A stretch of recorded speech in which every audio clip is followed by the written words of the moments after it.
ట్రంప్తో తిప్పలు. మోడీని చూసి ఇట్లా ఆట ఆడుకుంటున్నాడు ట్రంప్. ఇక మోడీ పోయి మన అమెరికా మొత్తం మన చేతుల్లోనే ఉంది, ఇక్కడ ఇట్లా గోరు కిందనే ఉండి అంటే ఈ చిల్లరగాడు గోస్వామి గాడు ఆసామి టీవీలని కొనరుగా ఈ దొంగలు అందులో చూసుకో. అమెరికా మొత్తం మోడీని చూసి ఇక గజ గజ వణికిపోతుంది. మోడీ తినమంటే తింటారు అమెరికాలో, మోడీ వండమంటే వంతురు అని ఏమో వీళ్ళు చెప్తారు. ఇక ట్రంప్ చేస్తున్న ప్రతి టెంపరీ ట్రంప్ తిప్పలు. అమెరికా అధ్యక్షుడు ట్రంప్ చేస్తున్న ప్రకటనలో మన ప్రయోజనాలకు ముప్పుగా పరిగణించాయి. భారత్తో పోల్చితే చైనా వైపే ట్రంప్ చూడటం దిగ్భ్రాంతి కలిగిస్తుంది. మన ప్రధాని మోదీని తెలివైన వారు అని ప్రశంసించిన ట్రంప్ ఇప్పుడు చేస్తున్న ప్రకటనలతో మోదీని ఇబ్బందుల్లోకి నెడుతున్నారు. అంటే మోదీ అధిక తెలివి, ఈయన తెలివి రెండు కలిసినాయి. ఇద్దరు బద్మాషులే. ఎందుకు నేను ఇట్లా అంటున్నాను అంటే మోదీ దేశ ప్రజలు నమ్మలే. ఆయన ఆదాని అమ్మాయిని నమ్మిండు. ఒక్క ప్రాజెక్టులు కట్టలే, ఉద్యోగాలు ఇవ్వలే, మానిటైజేషన్ తీసుకొచ్చి మొత్తం పాడు చేసి కూర్చుని పెట్టిండు. మొత్తం ఎంత డేంజర్ అంటే దేశాన్ని ఇప్పుడు ఈతలు పడబోతే వాడు చైనాకు అమెరికాకు పడనే పడది. ఇప్పుడు చైనా అమెరికా కలుస్తున్నాడు కానీ భారత్ను మాత్రం ఎక్కడ దొక్కాలనో అక్కడ దొక్కుతున్నాడు. కేవలం ఏంటంటే పాకిస్తాన్ తరపున ఉన్నాడు ఈ ట్రంపులు. ఈ అన్నం పుణ్యం చెప్పిన చదువురాని సన్నాసులు ఈ బీజేపీలో ఉండడం వల్ల ఈ లంగా తంత్రాలు ఇలా అర్థం కాలే. మొత్తం మీద ఈ మోడీ వల్ల భారతదేశం అంత ఆగమయ్యే పరిస్థితికే వచ్చింది. ప్రజలు మొత్తం ఏకమై బీజేపీని దంచితే తప్ప ఈ సెట్ కాదు. ఇది మీ ఇష్టం మీద ఏమన్నా. ఎంత ఘోరం అంటే చూడండి ఏం మాట్లాడతాం.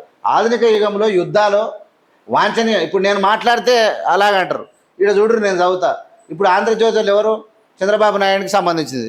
చంద్రబాబు నాయుడు ఎవరికి సంబంధించినవాడు? బీజేపీకి సంబంధించినవాడు పవన్ కళ్యాణ్.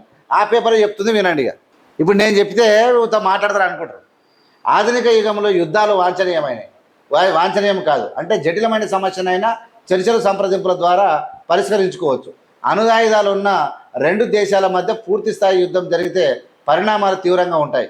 ఇలాంటి సందర్భాల్లో ఉభయులకు కావాల్సినటువంటి దేశాలు మధ్యవర్తిత్వం నిరపడం కొత్త కాదు. అంటే యుద్ధ రంగంలో తలముఖలైన ఉన్న దేశాలతో నియమిత్తం లేకుండా రాజీకి చొరవ తీసుకున్న దేశాధినేత ప్రకటన చేయడం ఇబ్బందిగా మారింది. అంటే అగ్రరాజ్యం మోచేతి కింద నీళ్లు తాగుతూ బతికే దేశాల విషయంలో ఇలా జరగవచ్చు. కానీ ప్రపంచంలోనే అంటే తృతీయ ఆర్థిక శక్తిగా ఎదగడానికి పరుగులు తీస్తున్న భారత్ వంటి దేశం విషయంలో మన ప్రమేయం లేకుండా ప్రకటన రావడం అవమానకరంగా దేశ పౌరులు భావిస్తున్నారు. ఇది బీజేపీ వాళ్ళు భావించరు. బీజేపీలకు ఇది అర్థం కాదు అంటున్నా.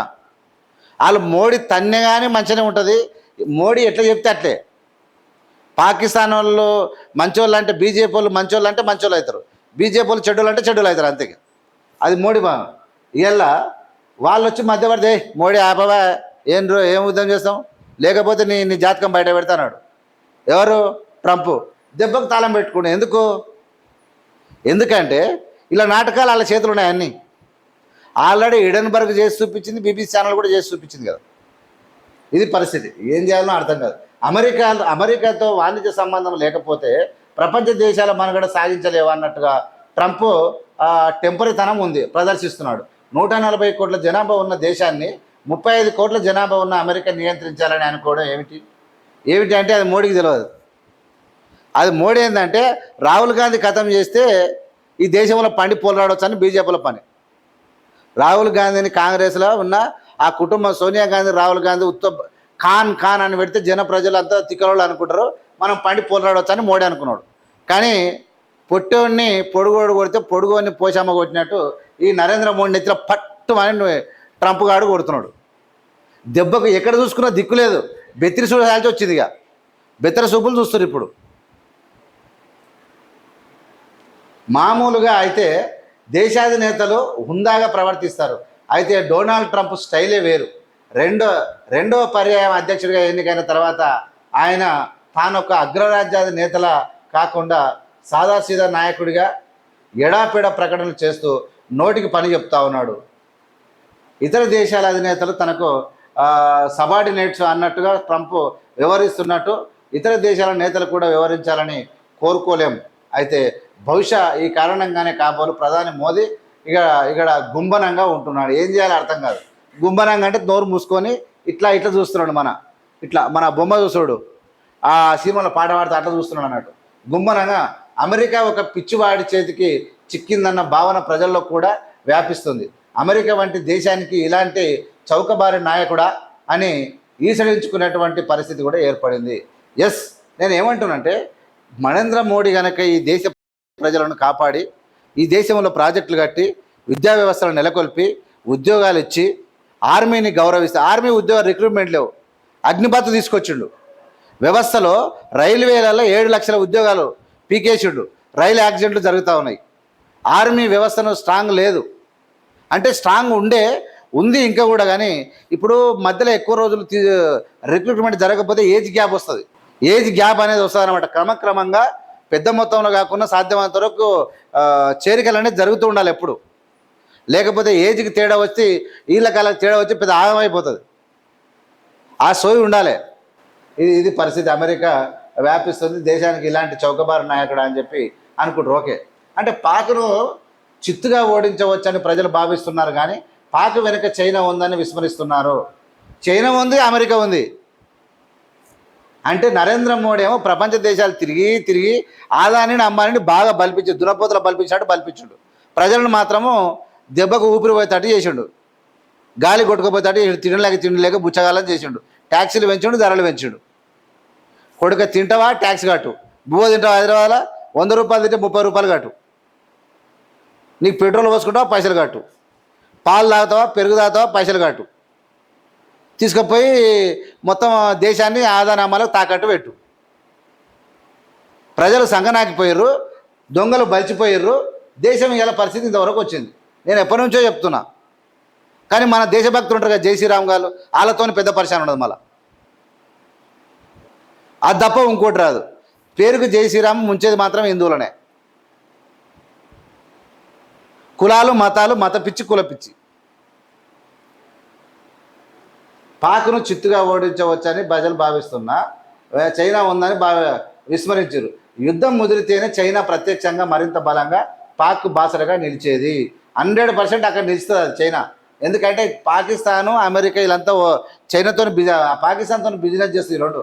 ఈ నేపథ్యంలో ఆపరేషన్ సింధూర్కు విరామం ప్రకటించడం మంచిదే. ఎందుకంటే అమెరికా ట్రంప్ అనేటువంటి దుర్మార్గుడు, అటు చైనా కూడా పాకిస్తాన్ వెనుక ఉంది. ట్రంప్ కానీ బిడ్డే ఇక్కడ ఖచ్చితంగా పాకిస్తాన్తో బిజినెస్ చేస్తూ ఉంది. భారత్కు ప్రమాదం ఉంది. కానీ మనోళ్ళు పైసలను కొండపోయి ఆన్నే పెడతారు. భారతీయులు మొత్తం అమెరికాలో. ఈ తెలంగాణలో మంది సొమ్ములు దోసుకున్నాడు, పైసలు దాచుకున్న కుటుంబాలు, మంత్రులు ప్రతి ఒక్కరికి ఇల్లు అమెరికాలో. డబ్బులు దోసుకున్న పేద ప్రజల ముంచిన అన్నీ అమెరికాలనే.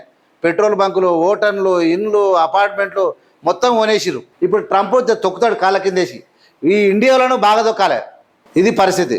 ఆ విధంగా అవుతుంది. ఇప్పుడు ట్రంప్ సంగతి తెలుస్తుంది. ఇప్పుడు ఈ నేపథ్యంలో ఆపరేషన్ సింధూర్ విరామం ప్రకటించడం మంచిదే జరిగింది. అయితే రాష్ట్రాల బిల్లును నిర్దిష్ట కాల వ్యవధిలో గవర్నర్లు కానీ రాష్ట్రపతి కానీ ఆమోదించడమా లేదా తిరస్కరించడమా ఏదో ఒకటి చేయాలని సుప్రీంకోర్టు ఇచ్చిన తీర్పుపై ఆక్షేపణలు తెలుపుతూ రాష్ట్రపతి ముర్ము లేఖ రాశారు. అంటే బిల్లుని ఇలా పెండింగ్లో పెడతారని రాజ్యాంగ నిర్మాతలు ఊహించి ఉండరు. రాష్ట్రాల బిల్లును నిర్దిష్ట కాలంలో ఇదొకటి సరపడం. చట్టసభలు ఆమోదించినటువంటి బిల్లును పెండింగ్లో పెట్టుకోవడం కాకుండా సమర్థనీయం కాదు. అలాంటి బిల్లును ఏమైనా రాజ్యాంగానికి విరుద్ధంగా ఉంటే వాటిని తిప్పి పంపే అధికారం గవర్నర్లకు ఉంటుంది. గవర్నర్లు ఆ పని చేయకుండా నెలలు ఏళ్ల తరబడి పెండింగ్లో పెడితే ఆ చట్ట సహస్రం అంటే ఇది నరేంద్ర మోడీ చాలా తప్పు, మూర్ఖం. నరేంద్ర మోడీ గవర్నర్ ట్రైనింగ్ చేసి ఆ రాష్ట్రాలలో మొత్తం ఆగం చేసి మన బీజేపీ ప్రభుత్వాన్ని తేవాలని చెప్పి గవర్నర్లు పంపాడు. ఆ గవర్నర్లు ఏం చేసి తప్పు ఉంటే తిప్పికొట్టాలి, క్యాన్సిల్ చేసి పంపించాలి. కాదు, అట్లే పెడతాడు. అట్లే పెట్టి ఆగం అయిపోవాలి రాష్ట్రం. అంటే అంత అన్యం పుణ్యం తప్పిన వాళ్ళు ఈ దేశాన్ని వెళ్తూ ఉన్నారు.